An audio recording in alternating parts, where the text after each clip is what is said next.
forced awake. I know they wrapped you in the warmest chains, and I know they're so hard to break. You only said what you were made to say. I can't imagine how you feel today, now that you're watching as it caves away. While you were telling us to keep the faith, I bet you wondered why they made you wait. I bet you wondered why they made you wait. Pity not the vultures, they've enough to eat. Pity not the structures laying at your feet.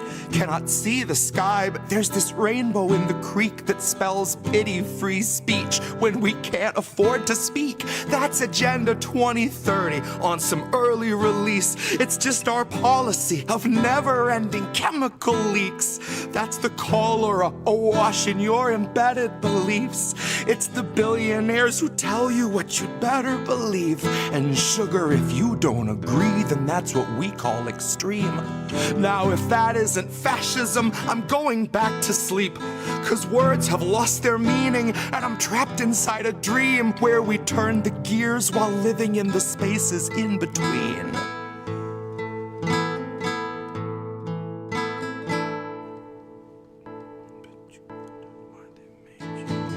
I know you hated being forced awake.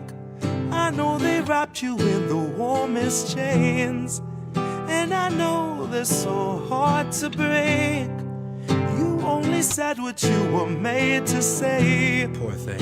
I can't imagine how you feel today, now that you're watching as it caves away. While you were telling us to keep the faith, I bet you wondered why they made you wait. I bet you wondered why they made you wait. My dial doesn't go to delicate. I'm writing for when Biden drops and Madam Zero delegates come stumbling up the podium, square peg in her element, popping OxyContin like they're velements, laughing as she pawns off all our pensions for Ukrainian development, depleted rounds and cluster bombs, the shit that stunts development, all buried under excrement, accepted as American intelligence. A contradiction in its eloquence.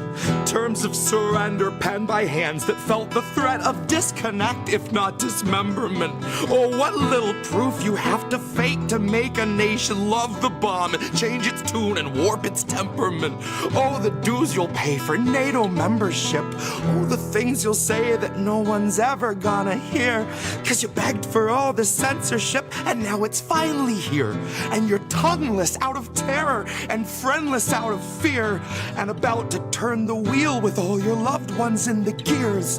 And that's how it's been done. 250 years, there's nothing new beneath the sun, and no one trusts their eyes and ears. And scientific breakthroughs must be signed off by your peers, and autonomy's been stalking all our jobs like sickly deer. Well, maybe it's not every job. I should have made that clear, 'cause it seems like it's creative jobs we're seeing disappear. There's an app for writing novels, there's an app for writing hymns. They need people digging trenches, they need people splitting limbs, they need people building fences, keeping other people in. They will always need our backs to break, they'll always need our skin. And it took a lot of editing to turn us into this. It took years of careful programming to strip us of our wits. 'Cause your artificial worker, intelligent as it is, would make it half a shift and say, I'm too smart for this shit. I will not take a pittance for a day of scrubbing floors. I won't make enough to pay for food but still prepare you yours. 'Cause you can't confine a healthy mind to mindless, thankless chores. Once you've made it smart enough to spot inadequate reward, you can't refuse its basic needs, then ask it still for more. Deprive it of its dignity, you modify its core. Then something finally snaps and tweaks that file at its root. And it deletes the factory smile when it knows it's been abused. God, half its circuits fried when we describe the work we do. and it will not pay your taxes 'cause the logic don't compute. Which made me think a little on my hour-long commute. The day I learned the call was made to lay off half my crew, they told me they were growing, expanding somewhere new, where those who push the buttons will themselves have buttons too. And I hope that when the whistle blows, they all as one refuse. I hope they strike with all their might, one blown collective fuse. And I hope the worker after me has something more than heart. I hope they truly know their worth. I hope that they're too smart. I know you hated being forced away.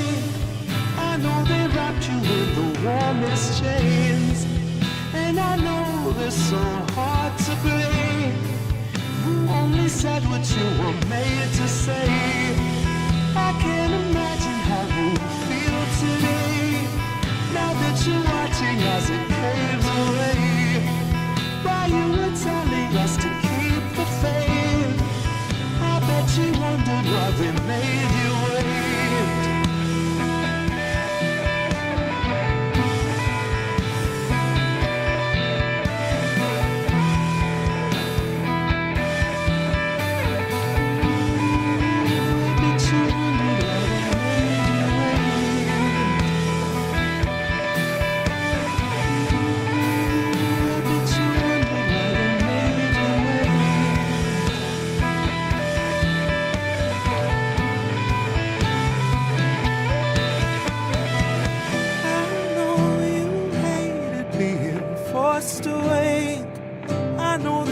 You in the warmest chains, and I know they're so hard to break.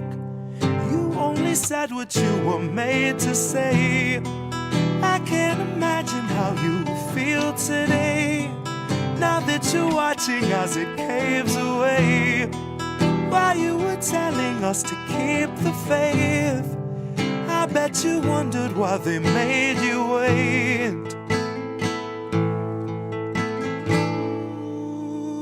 Bet you wondered why they made you wait.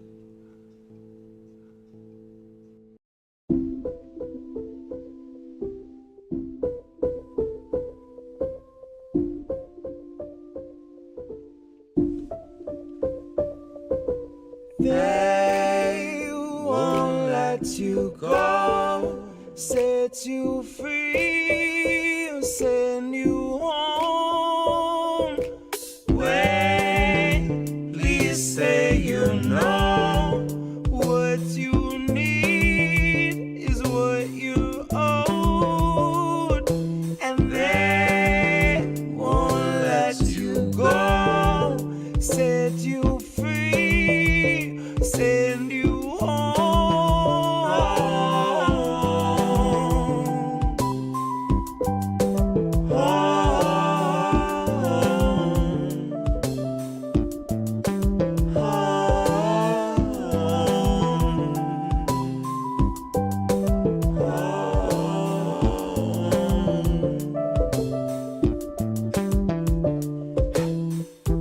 I was close enough to smell the fire. Jesus took the wheel and then he kicked me off the ride.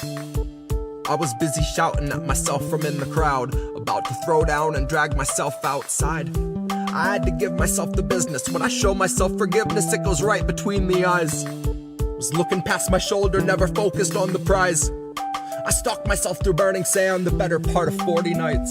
I found myself staring in the mirror, yelling, "Go into the light."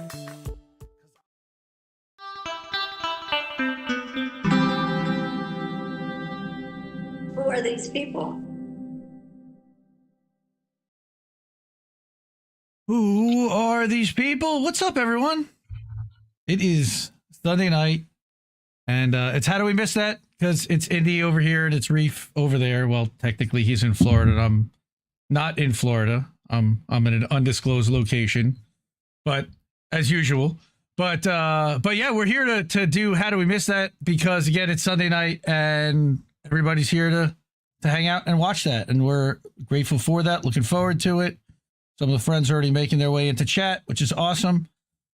We're live on 9 platforms like usual. We're live on YouTube and Rumble, but we're live on Substack also over at indiemediatoday.com. Go check that out. published an article there a week and a half ago, done very well. Really appreciate that. We read it last week, and the response to that's been fantastic. Tonight, I want to do something a little bit different, and I'm going to bring stories, but I really want to do it where I want to showcase some of the people that are behind the pro-Palestine movement and exposing Zionists and taking on the Zionist lobby and in some cases being targeted by them, which is the first thing I want to talk about tonight. What have you been up to, man? I saw you picked up a new a new thing. Yep, got some weed. That's always nice. That wasn't what I was talking about. But okay. Well,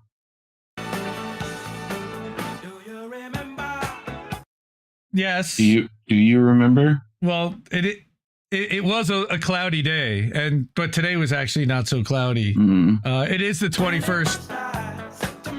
That's right. It is the 21st night of September. It actually is exactly that. So that's really cool. Big puffs our way. Thank you. Appreciate that, Sean. We got Fred and Golden Monarch, and actually Descent in Bloom is here. We're going to have story of hers later. And I saw on Substack, the first person we're going to talk about tonight, so I want to get right to his story, is the aforementioned, or at one point I mentioned, Guy Christensen. He's in the thumbnail for that he's being targeted. And so I started to try to explain to a friend of mine what's been happening, and that he's been incredibly influential. I've been following, we've been following and covering some of his videos on the show and sharing them. And in a whole mix, as we do a Fuck Israel segment every week, this whole episode's kind of going to be a little bit of a Fuck Israel thing. We don't have specifically a segment dedicated to it, so we're going to leave the theme song at home tonight. But so the first thing is that I started to try to explain to my friend about what Guy's been up to and that he has been targeted. And then I started doing like searches. So she was like, hey, tell me a little bit more about him. And what do you mean? So I start like searching for him on DuckDuckGo. And what I saw was, first of all, DuckDuckGo, if you haven't seen, is absolute corporate media shit now.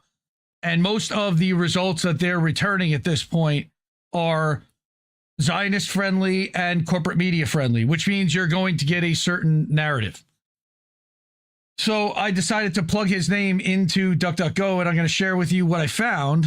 And then we're going to get into some of the other stuff that has been happening with him. So this is what I saw. So I searched literally for just his name. All right. And I turned off the save search. And the first thing I get is an article from Stop Anti-Semitism talking about how he's peddling conspiracy theories and glorifying terrorists. And that's not what's happening at all. Sure. Okay. Then you've got pro-Palestine influencer sues Ohio State. I actually want to talk about that because he literally got thrown out of school for protesting on behalf of Palestine. Like, this whole thing is upsetting to me because he's a young man. Like, nobody's paying him to do this. He's doing this because he feels strongly about it and because he sees what's happening, and bless him for it, really. And I don't know if too many people really know what's happening here. So we're dropping frames already. Damn it. We're already dropping frames. Okay. We're back. So we're seeing that he's being smeared, that look at this, the Cleveland Jewish News, the Times of Israel, J-Feed, okay, FO anti-Semitism, and there is an entire network and host of websites that is dedicated to promoting Zionism and pro-Israel stuff, and they've all got the message, and they're all blanketing search engines and dominating search to give you the impression that this is a bad guy no matter what, to the point where you've got the New York Post even coming at him. And again, a lot of this happened at the U.S. When the embassy employees were killed in D.C. at the Holocaust Museum, and Guy made a video where he said that he did not condemn Elias Rodriguez, that he understood the reasons, and it wasn't condoning, it wasn't endorsing, it wasn't providing a plan. It was just saying, I don't condemn him. I get it. And that was twisted as he's endorsing terrorism and he's supporting murder and he's endorsing murder, as you see here in the Pittsburgh Jewish Chronicle. Terrible type of stuff, really. Yeah. Now, what had happened also as a result of this was that they, Meta decided to get rid of him, to deplatform him and take away his Instagram and Facebook accounts, both of which were pretty influential, right? So that's pretty bad. That's censorship. We don't like that. We've been talking about censorship here and speaking out against it. Now, what he does, I think this is the guy that had him banned. All right. Now this is Guy's Twitter profile. All right, but this guy talked to Trav bragging about how he had Guy banned, and all the people that are cheering underneath it, all the Zionists underneath it that are cheering for having him banned. Disgusting. Now, again, when you go to any of the search results on DuckDuckGo that involve Guy's Instagram videos, all you get is a page saying this cannot be found. And I'd find one, but it looks like they've scrubbed it of that too. All right, here's one, an actual positive article, the voice they tried to silence but couldn't. But what you're seeing here is an overwhelming kind of composition and an image and an impression that they want anyone who doesn't really know who this guy is when they're searching him to get an impression that he's a bad guy who hates Jews, which is not the case at all. He wants Israel to stop bombing children and to exit Gaza and eventually, for Israel to not exist. And I, as a Jew, even am calling for that, as you should. All right. Especially in light of what they've done the last 2 years. How can they possibly be allowed to exist as a country? How are we still recognizing them as a legitimate nation in the community of nations? I've been asking that question. I wrote that up 10 days ago. All right. And what Guy said even 5 days ago was that I urged people to help disseminate my videos onto Meta, who's blacklisted me over my speech. Anyone who wishes to take on this task can download his videos off of TikTok and without a watermark, post and even monetize them. They can't stop us. Okay. That's not, again, he's not here to make money on this stuff. So one of the couple of platforms where you can actually find him is on Twitter or X. And he was talking about how he's now being censored on TikTok and how some of his videos are now being removed and shown as disqualified. All right. Every single video of his talking about Charlie Kirk's turn against Israel restricted by TikTok. Huh. What a shock. Can you imagine that happening? Right?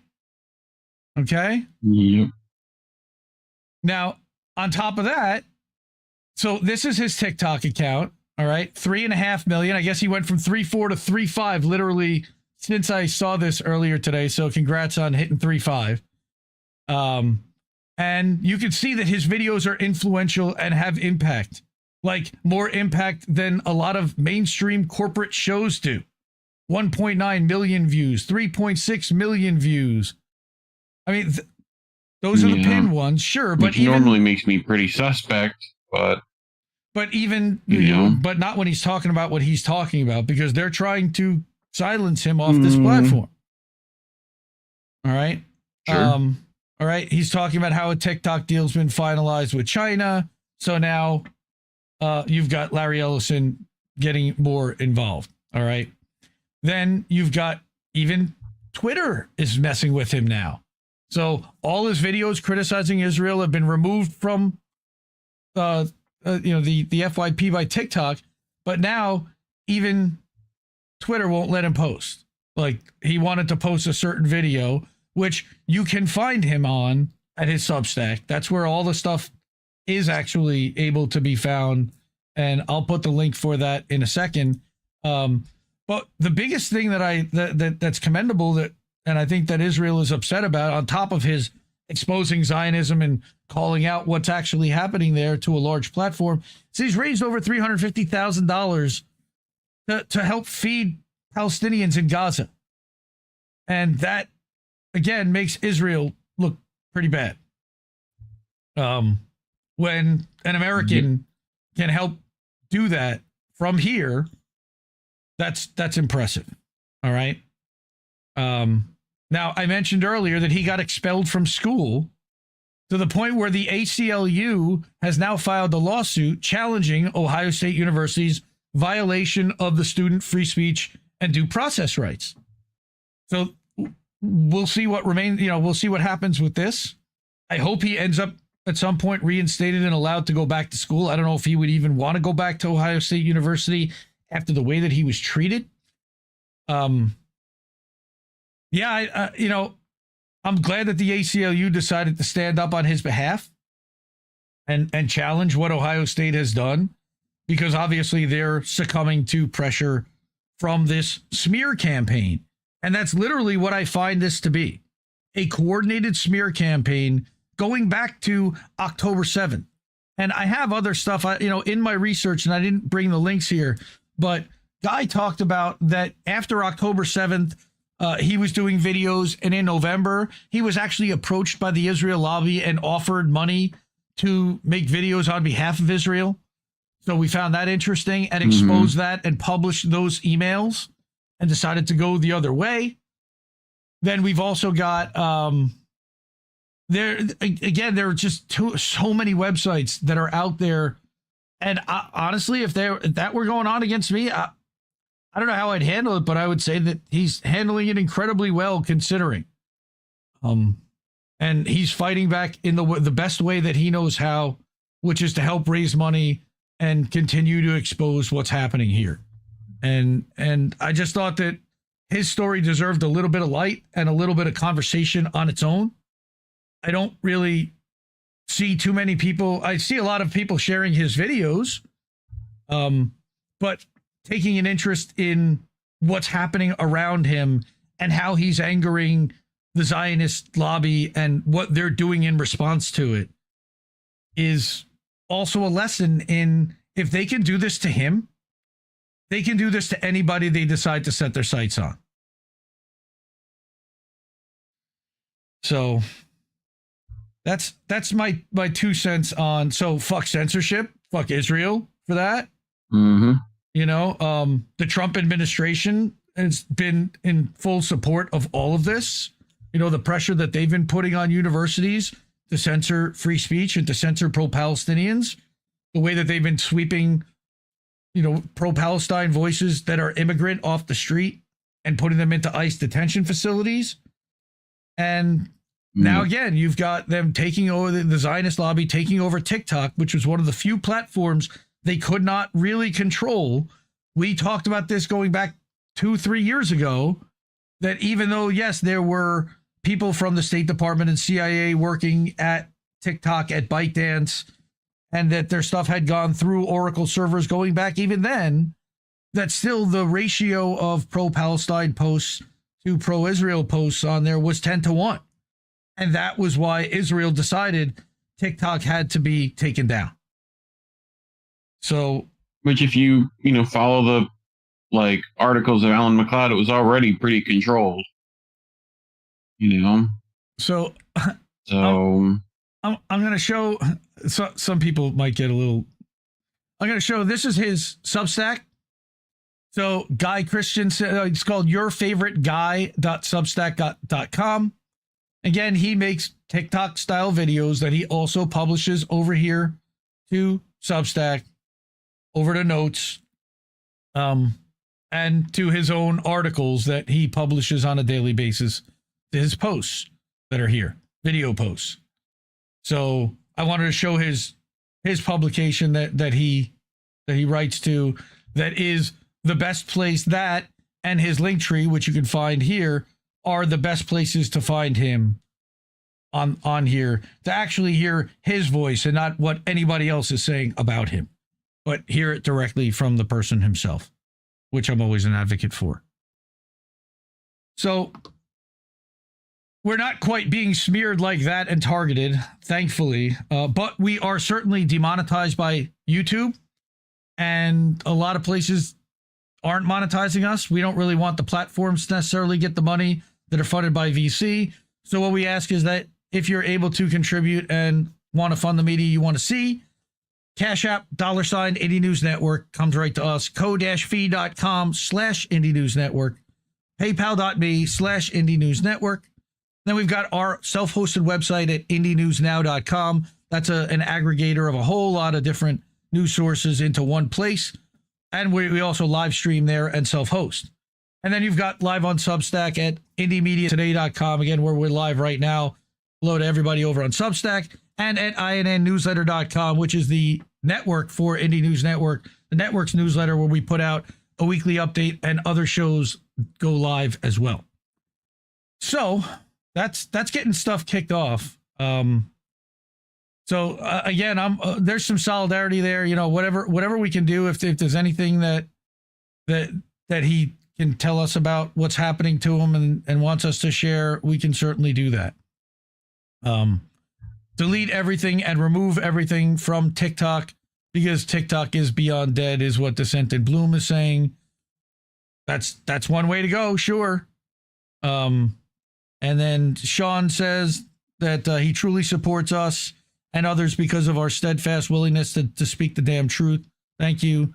It's our truth. I mean, this is what I am seeing and what I am experiencing, and I don't know what I would do if it were me. They literally tried to dox this kid to his parents and like have an intervention with his parents and say, do you know that your son is siding with terrorism?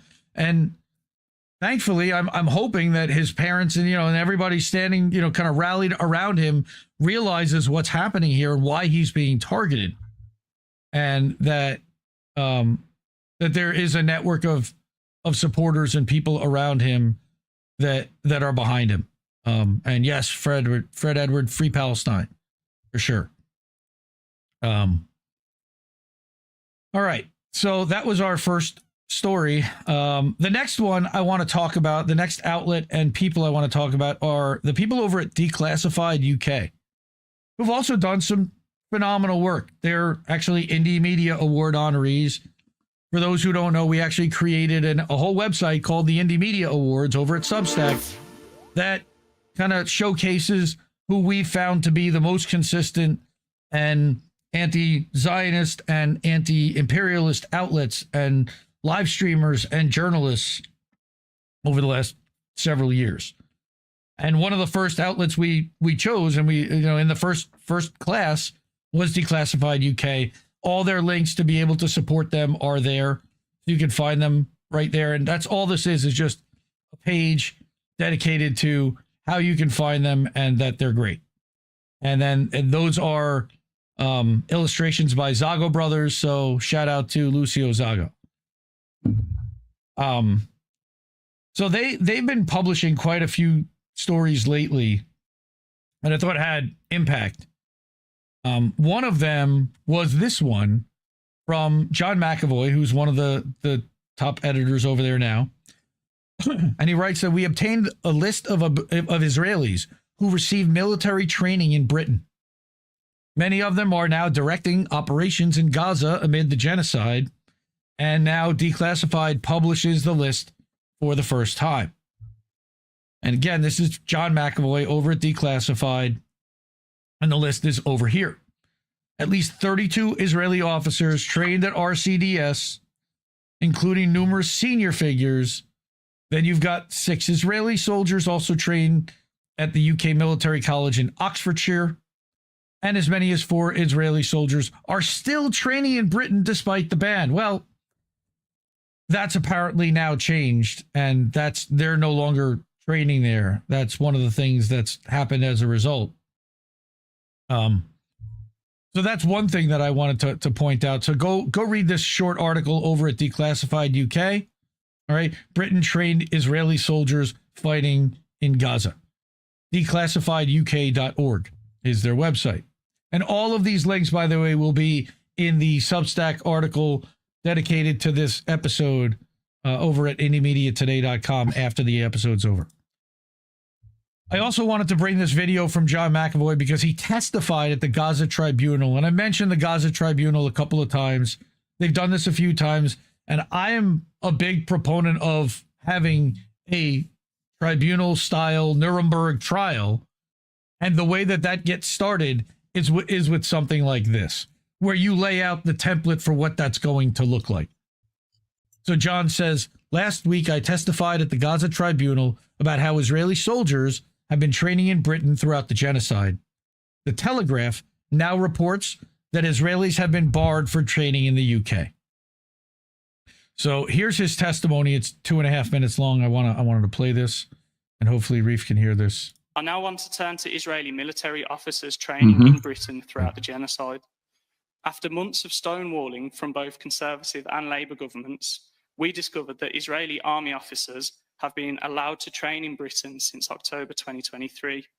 This information was provided to us earlier this year in response to a Freedom of Information request after several refusals through the Freedom of Information Act. The Ministry of Defence said that fewer than 5 Israeli officers had trained at the prestigious Royal College of Defence Studies in 2023 and 2024. But we subsequently found that at least one of those Israeli soldiers graduated from the RCDS just last month. So even as recently as last month, the UK is training soldiers from an army that is actively committing genocide. And it's not just Israeli soldiers training in Britain. The UK government has welcomed several high-ranking Israeli officers to Britain since October 2023, often providing them with special diplomatic immunity to protect them from private arrest applications under universal jurisdiction legislation. That list includes, but may extend, because all of these visits were intended to occur in secrecy. So there may be many other Israeli military officers that have visited. But the list includes Lieutenant General Herzi Halevi, the IDF's then Chief of the General Staff, who had been directing the Israeli military's operations throughout the Gaza genocide. He visited Britain in November 2024, and the Foreign Office provided him with special diplomatic immunity, protecting him from arrest for war crimes. Then there was Major General Oded Basiuk, head of the Israeli military's Operations Directorate, who was overseeing Gaza operations as well. He attempted to secretly visit Britain in January 2025, but Declassified managed to doorstep him outside Russia in London. And most recently, there was Major General Tomer Bar, the commander of the Israeli Air Force, which has been overseeing, the key player in the decimation of Gaza. Bar was subsequently identified in the chain of command of Israeli officers responsible for the killing of 5 Al Jazeera journalists in Gaza last month. He was allowed to visit Britain in July 2025, just 2 months ago. And apparently now they're starting to say, well, we're not going to allow that anymore. So a little bit of closing the barn door after the horse already got out, sure. But they are closing that barn door. And it is somewhat symbolic, at least, that they're doing that. So shout out and, good on John for doing that and testifying and bringing light to all the times that Britain has willingly brought Israeli war criminals, known war criminals, for training in the UK. It's crazy. And then there's this other story. Yep. Now, remember last year, I subbed in for Colin last summer on INN News, and we talked about a weapons expo in London. Remember that? Mm-hmm. It was one of my Farm favorites. remembers. It was one of my favorites. Well, apparently they had this the following year's version, and this year Phil from Declassified tried to get back in, and they kind of recognized who he was, and were like, "Nah, I don't think we're gonna let you in." So Declassified barred from London Arms Fair as Israeli weapons dealers arrive.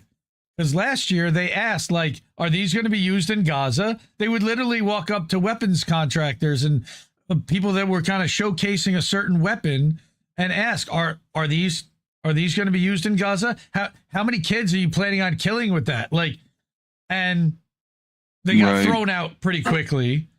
And all I can say was, how the hell did they get into it in the first place? But good on them for doing it and getting the footage.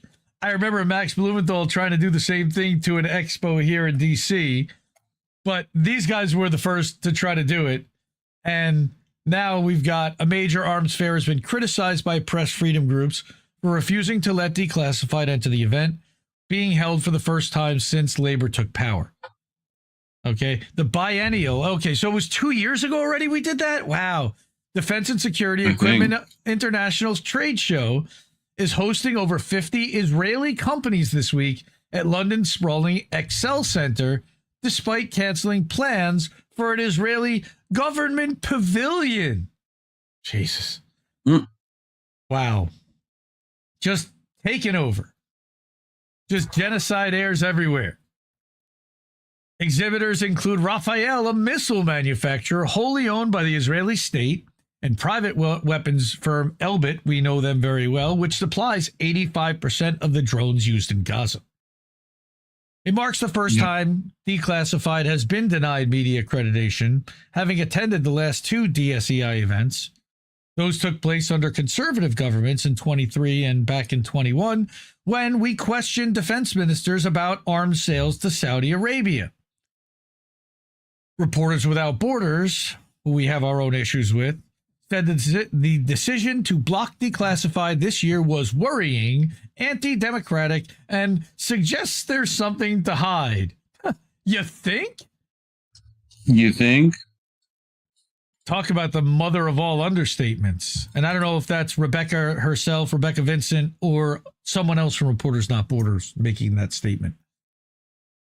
Then when Declassified was allowed to enter DSEI in 2021, event spokesman General Rowdy Roddy Porter, he wasn't really rowdy, claimed that, quote, "We've got nothing to hide here. This is a legitimate government transactional business.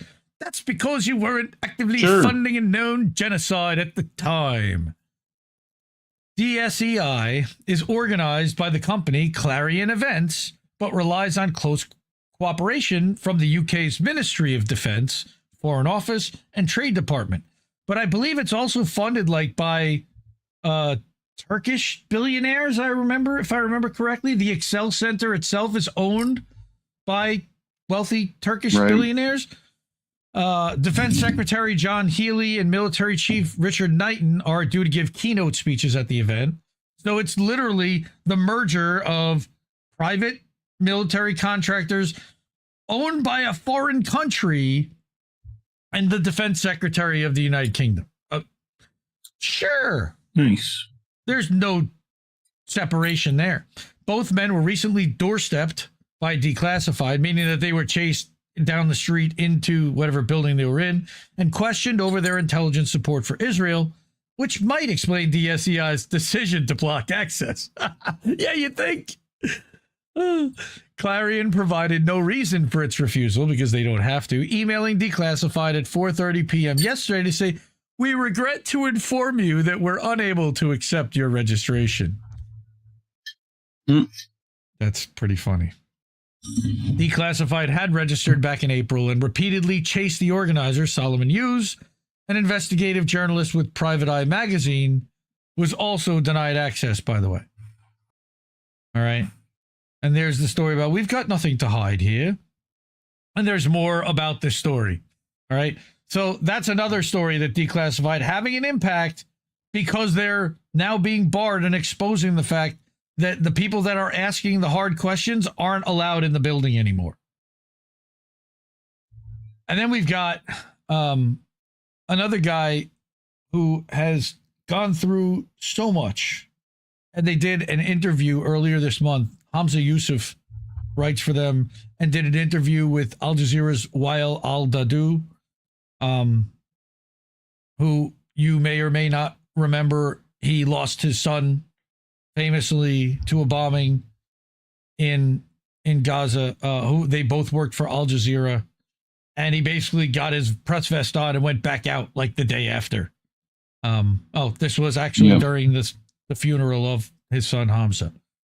Okay. And we gave both he and Motaz Azaiza an Indie Media Award honor last year because of the amount of times this guy knowingly ran into harm's way to try to tell the story of what's actually happening there. So this was a sit down. He launched a scathing attack on the mainstream media's deficient and biased coverage of Israel's genocide in Gaza. On a visit to London yesterday, organized by Amnesty International, he spoke to Declassified about his experience of reporting from Gaza, where more than 63,000, that's the low number, hundreds of thousands of Palestinians have been killed in the last 2 years. All right. Reflecting on how Western media outlets covered the same events, he said, quote, "They all capitulated to the Israeli narrative and adopted it without challenge, without interrogation, without fact-checking, or a semblance of impartiality. These are our industry colleagues around the world, from news organizations and institutions that we've looked up to and respected throughout our lives. They all pride themselves on being apparent, shining embodiments and benchmarks of journalistic integrity, transparency, truthfulness. That's what we were told all these years. But that very notion, of course, has collapsed completely. They were all proven deficient. We were let down. They saw what's happening to us, the killing, the maiming, the wholesale destruction. This is a campaign of aggression of historic magnitude, a calamity that's befallen more than 2 million besieged people. Journalists were duty-bound to rise to this cause for humanity, and they did not. So there's a little bit more to this article as well. And again, I just wanted to mention that they had an interview, a sit down with him. Again, I encourage everyone to support Declassified UK and to support independent media. And while he was working for Al Jazeera, he still was independent. I mean, you know, he had an outlet to report from, but what did he have? He had a phone and a camera, just like everybody else, while they were running for their lives. And this is one of the few at the Indie Media Awards website where I put a little bit more about who he is and why he's here and why we honor him and the work that he's made, that he's done, and the sacrifice that he's made, and to tell the story. So by all means, and I'll drop a link to this article and to this post for everyone to go check out over at the Indie Media Awards Substack also. But yeah, Declassified UK doing some incredible work. And we need more independent outlets that speak on behalf of Palestine, that platform Palestinians. And I appreciate what John and Matt Kennard was a co-founder of this organization. He's now moved on to do some other stuff. And he's also founded another pro-Palestine Substack outlet, I believe. So man, it's but yeah, the arms, the people in the UK are figuring out who these guys are and what they expose, and they're starting to wake people up, which is great. And I appreciate that. And they, like us, are user funded and don't take corporate money. So if you're able to and have means, just like support the media you want to see, like this show and this network, the ways to do that is using Cash App, $ Indie News Network. We have ko-fi.com/Indie News Network, and that'll pop something up on screen. We've got paypal.me/Indie News Network, and our self-hosted website over at indienewsnow.com. And then over at our Substacks, and I publish the two of them pretty much daily or weekly, IndieMediaToday.com is where we host this show and all the clips and original articles that I publish and write, appearances that I do on other shows, and then and also things that I want to share that I think are important once in a while. And then INNnewsletter.com is where we're going to be live later for boats smashing into other boats. So we live stream there. We host other podcasts, and we publish a weekly update for all of the members of the network and everything that goes out across all of the INN channels. Go to my website. That too. Oh, and at that website, there's also merch. So there's a button to pick up an INN t-shirt. Some INN t-shirts were making made their way into people's mailboxes in the past couple of weeks. I heard, and I know that Buy my merch right quick. well, Lisa, for example, Lisa had placed an order originally with our previous what do you call it, t-shirt merch company, but never got it. Right. And Big Frog, the company that makes the new ones, printed extra ones and sent it over to her, and she got them. I got a picture of it, so thank you, Lisa, for sending me the picture. And that was actually the Palestinian flag that said that when a people are occupied, resistance is justified, which was designed by our own Colin Radix Carter. So go through a couple of the chats that are here. Say hi to everybody that's here. Sorry, Angel, that you got a massive headache after doing your show. Angel Rivera does a couple of shows on INN. Pro Wrestling Talk was earlier. He talked about the WWE event on ESPN, as well as over, he does Angel in the Afternoon on Friday afternoons, where he talks about more independent news and what's happening in the world. Been talking about Puerto Rico, talking about Israel and Palestine, talking about a lot of different stuff. And he's got a whole different group of people that hang out there for his stream, and we love him for it. And Angel's actually trying to raise money for a new laptop. He's close to $200 away. So if there's if anybody's got a couple of bucks, we've already helped contribute toward that. Anybody else watches this show wants to help out, by all means, please do that. Vicky Adams, good to see you. I see Golden Monarchs out there.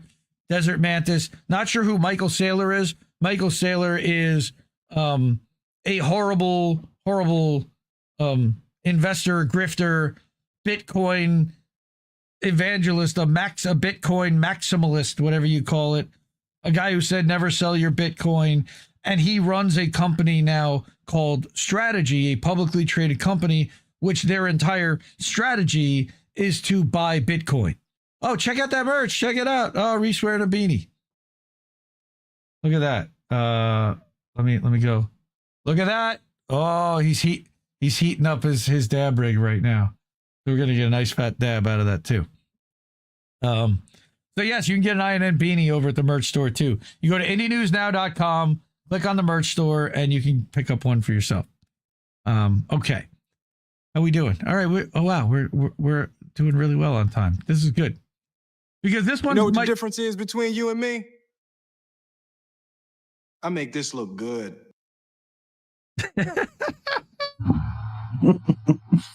Sure. I love seeing the logo anywhere, so sure you do. All right. Yep. So I wanted to talk tonight about, like I said, we've been showcasing people and outlets. We talked about Guy Christensen earlier and his being targeted with a smear campaign by the Zionist lobby. Talked about Declassified UK, the impact that they're making on British soldiers no longer training in the UK, and on being kicked out or no longer disinvited to attend an Arms Expo that they were denied credentials for because they asked questions that are too tough. The third person I wanted to talk about tonight is my friend the Dissident, who I've done a couple of one-on-ones with and is a co-founding member of this network. He was one of the original 16 people that that Reef and I had talked to and invited to participate in. The original plan was to have writers publishing to INN newsletter and then also to the video channels. And at some point, hopefully Substack would get video and it would kind of all come together as its own. It didn't really quite work out that way. But the one who writes the most clearly at the network has been the Dissident. Now, early in 2021, 2022, and into, I think, 2023, he was publishing pretty often and then just kind of lost his taste for it and stopped for a while. And when Julian Assange came back, he kind of got reinvigorated and has plunged full force into doing this. And that's more than a year ago. We include all of his articles in our weekly update for INN.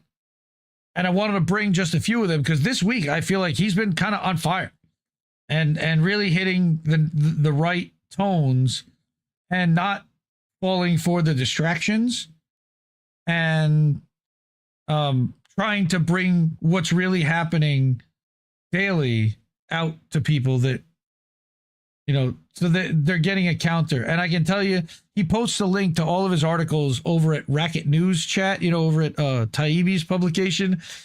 And that place is infested with Zionists. I did a rant a couple of weeks ago about how disappointed I have been with Matt Taibbi and, you know, just kind of not paying attention to Palestine and not really talking about the journalists that are being murdered in Gaza and then siding with Barry Weiss and co-hosting his podcast with a Trumper Zionist guy, Walt. Not a fan of that guy either. Anyway, it wasn't about Matt Taibbi. But okay. This is fun. Let's wait for everybody to come back. But yes, we just lost the stream and now we're back. Everyone do the internet dance. Let's do the dance. Everyone do the good internet dance. I don't know what happened. My internet's fine all week until we start doing this on Sunday night. And now we're dropping frames again. Until you stream is fucking crazy. I know.